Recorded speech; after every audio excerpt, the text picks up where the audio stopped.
क्षेत्र क्षेत्रज्ञ संग मर्म को ज्ञानी जाने ठीक, आत्मा का जो भेद है वही तत्व संगीत। हरे कृष्णा। आप सभी का दिन शुभ हो और मंगलमय हो। आप सभी पर भगवान श्री कृष्ण की कृपा सदा सर्वदा बनी रहे। आज हम सुनेंगे भगवत गीता का 13वां अध्याय जिसका नाम है क्षेत्र क्षेत्रज्ञ विभाग योग। भगवत गीता के 13वें अध्याय में भगवान श्री कृष्ण अर्जुन को क्षेत्र अर्थात शरीर और क्षेत्रज्ञ अर्थात आत्मा के भेद को समझाते हैं। यह अध्याय भौतिक शरीर और आत्मा के वास्तविक संबंध का बोध कराता है। अध्याय 12 में हमने जाना कि भगवान भक्ति की महिमा बताते हैं। वहां यह स्पष्ट किया गया कि भक्ति मार्ग से भगवान को प्राप्त करना सबसे सरल और प्रभावी है। और अध्याय 13 का ज्ञान इस भक्ति को और गहरा करता है, क्योंकि जब मनुष्य क्षेत्र और क्षेत्रज्ञ के अंतर को समझ लेता है, अर्थात शरीर और आत्मा के अंतर को जब समझ लेता है तो अहंकार कम होता है और परमात्मा के प्रति भक्ति प्रबल हो जाती है। इस ज्ञान से व्यक्ति मोह, कामना और माया के बंधनों से मुक्त होकर परमात्मा में लीन होने की दिशा में बढ़ता है। तो सर्वप्रथम भगवान श्री कृष्ण के चरणों में प्रणाम करते हुए आइए अब श्रवण करते हैं 13वें अध्याय का महात्म्य। श्री महादेव जी कहते हैं, पार्वती अब 13वें अध्याय की अगाध महिमा का वर्णन सुनो। उसके सुनने से तुम बहुत प्रसन्न हो जाओगी। दक्षिण दिशा में तुंगभद्रा नाम की एक बहुत बड़ी नदी है। उसके किनारे हरिहरपुर नामक रमणीय नगर बसा हुआ है। वहाँ हरिहर नाम से साक्षात भगवान शिव जी विराजमान है, जिनके दर्शन मात्र से परम कल्याण की प्राप्ति होती है। हरिहरपुर में हरि दीक्षित नामक एक क्षत्रिय ब्राह्मण रहते थे, जो तपस्या और स्वाध्याय में संलग्न तथा वेदों के पारगामी विद्वान थे। उनकी एक स्त्री थी जिसे लोग दुराचारी कहकर पुकारते थे। इस नाम के अनुसार ही उसके कर्म भी थे। वह सदा पति को कुवाच्य कहती थी, अर्थात बुरे वचन कहती थी। उसने कभी भी उनके साथ शयन नहीं किया। पति से संबंध रखने वाले जितने लोग घर पर आते उन सबको वह बुरा भला कहती और स्वयं कामोन्मत्त होकर निरंतर व्याभिचारियों के साथ रमण किया करती थी। एक दिन नगर को इधर उधर आते जाते हुए पुरवासियों से भरा देख उसने निर्जन तथा दुर्गम वन में अपने लिए संकेत स्थान बना लिया। एक समय रात में किसी कामी को न पाकर वह घर के किवाड़ खोल नगर से बाहर संकेत स्थान पर चली गई। उस समय उसका चित्त काम से मोहित हो रहा था। वह एक एक कुंज में तथा प्रत्येक वृक्ष के नीचे जा जाकर किसी प्रियतम की खोज करने लगी, किंतु उन सभी स्थानों पर उसका परिश्रम व्यर्थ गया। उसे प्रियतम का दर्शन नहीं हुआ। तब उस वन में नाना प्रकार की बातें कहकर विलाप करने लगी। चारों दिशाओं में घूम घूम कर वियोग जनित विलाप करती हुई उस स्त्री की आवाज सुनकर कोई सोया हुआ बाघ जाग उठा और उछलकर उस स्थान पर पहुंचा जहां वह रो रही थी। उधर वह भी उसे आते देख किसी प्रेमी आशंका से उसके सामने खड़ी होने के लिए ओट से बाहर निकल आई। उस समय व्याघ्र ने आकर उसे नख रूपी बाणों के प्रहार से पृथ्वी पर गिरा दिया। इस अवस्था में भी वह कठोर वाणी में चिल्लाती हुई पूछ बैठी, अरे बाघ, तू किस लिए मुझे मारने को यहाँ आया है? पहले इन सारी बातों को बता दे, फिर मुझे मारना। उसकी यह बात सुनकर प्रचंड पराक्रमी व्याघ्र क्षण भर के लिए उसे अपना ग्रास बनाने से रुक गया और हंसता हुआ सा बोला, दक्षिण देश में मलापहा नामक एक नदी है। उसके तट पर मुनिपर्णा नगरी बसी हुई है। वहां पंचलिंग नाम से प्रसिद्ध साक्षात भगवान शंकर निवास करते हैं। उसी नगरी में मैं ब्राह्मण कुमार होकर रहता था। नदी के किनारे अकेला बैठा रहता और जो यज्ञ के अधिकारी नहीं है उन लोगों से भी यज्ञ कराकर उनका अन्न खाया करता था। इतना ही नहीं, धन के लोभ से मैं सदा अपने वेद पाठ के फल को बेचा करता था। मेरा लोभ यहाँ तक बढ़ गया था कि अन्य भिक्षुओं को गालियां देकर हटा देता और स्वयं दूसरों को नहीं देने योग्य धन भी बिना दिए ही हमेशा ले लिया करता था। ऋण लेने के बहाने मैं सब लोगों को छला करता था। तदनंतर कुछ काल व्यतीत होने पर मैं बूढ़ा हो गया। मेरे बाल सफेद हो गए, आंखों से सूझता न था और मुंह के सारे दांत गिर गए। इतने पर भी मेरी दान लेने की आदत नहीं छूटी। पर्व आने पर प्रतिग्रह के लोभ से मैं हाथ में कुश लिए तीर्थ के समीप चला जाया करता था। तत्पश्चात जब मेरे सारे अंग शिथिल हो गए तब एक बार मैं कुछ धूर्त ब्राह्मणों के घर पर मांगने खाने के लिए गया। उसी समय मेरे पैर में कुत्ते ने काट दिया। तब मैं मूर्छित होकर क्षण भर में पृथ्वी पर गिर पड़ा। मेरे प्राण निकल गए। उसके बाद मैं इसी व्याघ्र योनि में उत्पन्न हुआ। तब से इस दुर्गम वन में रहता हूँ तथा अपने पूर्व पापों को याद करके कभी धर्मिष्ठ महात्मा, यति, साधु पुरुष तथा सती स्त्रियों को नहीं खाता। पापी, दुराचारी तथा कुल्टा स्त्रियों को ही मैं अपना भक्ष्य बनाता हूँ। अतः कुल्टा होने के कारण तू अवश्य ही मेरा ग्रास बनेगी। यह कहकर वह अपने कठोर नखों से उसके शरीर के टुकड़े टुकड़े करके खा गया। इसके बाद यमराज के दूत उस पापिनी को संयमनीपुरी में ले गए। यहाँ यमराज की आज्ञा से उन्होंने अनेकों बार उसे विष्ठा, मूत्र और रक्त से भरे हुए भयानक कुंडों में गिराया।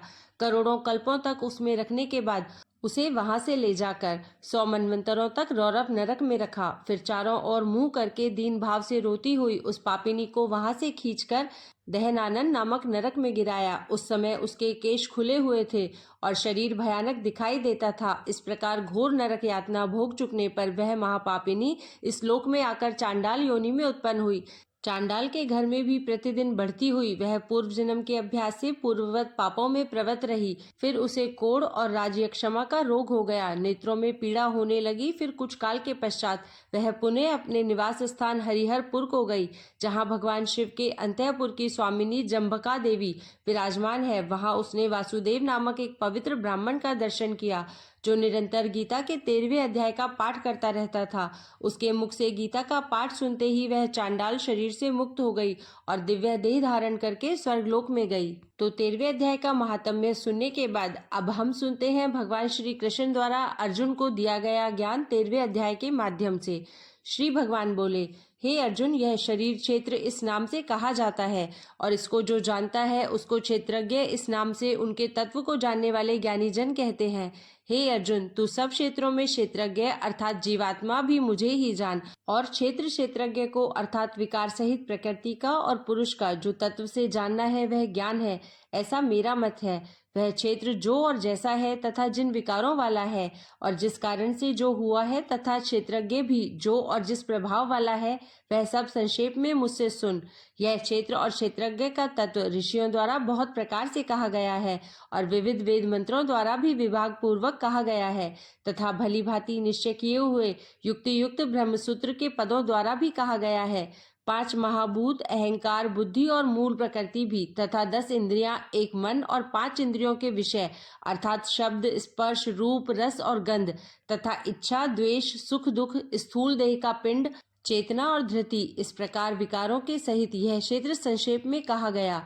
श्रेष्ठता के ज्ञान का अभिमान का अभाव, दंभाचरण का अभाव, किसी प्राणी को किसी प्रकार भी न सताना, क्षमा भाव, मन वाणी आदि की सरलता, श्रद्धा भक्ति सहित गुरु की सेवा, बाहर भीतर की शुद्धि, अंतःकरण की स्थिरता और मन इंद्रियों सहित शरीर का निग्रह, इस लोक और परलोक संपूर्ण भोगों में आसक्ति का अभाव और अहंकार का भी अभाव, जन्म मृत्यु जरा और रोग आदि में दुख और दोषों का बार बार विचार करना, पुत्र स्त्री घर और धन आदि में आसक्ति का अभाव, ममता का न होना तथा प्रिय और अप्रिय की प्राप्ति में सदा ही चित्त का सम रहना, मुझ परमेश्वर में अनन्य योग के द्वारा अव्यभिचारिणी भक्ति तथा एकांत और शुद्ध देश में रहने का स्वभाव और विषयासक्त मनुष्यों के समुदाय में प्रेम का न होना, अध्यात्म ज्ञान में नित्य स्थिति और तत्व ज्ञान के अर्थ रूप परमात्मा को ही देखना, यह सब ज्ञान है। और जो इससे विपरीत है वह अज्ञान है, ऐसा कहा है।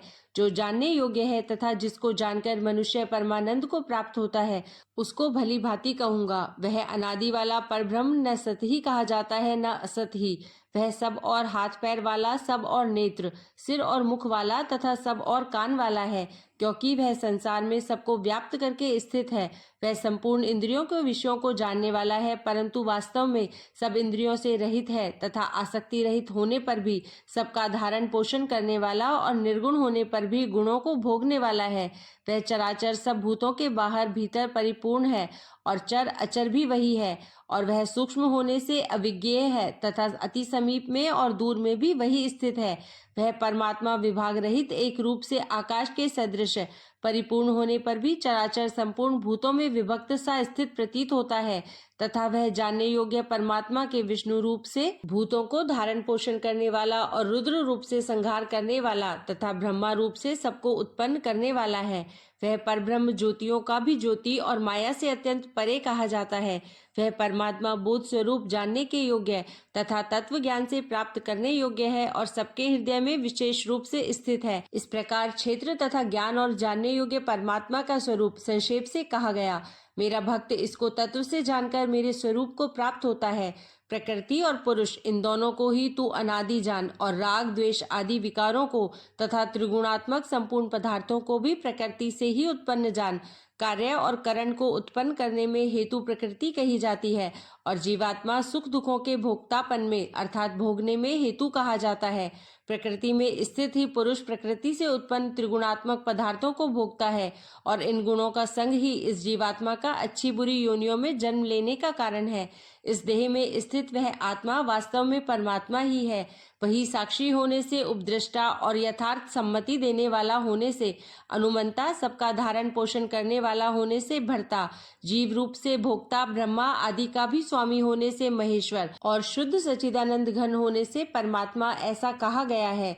इस प्रकार पुरुष को और गुणों के सहित प्रकृति को जो मनुष्य तत्व से जानता है, वह सब प्रकार से कर्तव्य कर्म करता हुआ भी फिर नहीं जानता।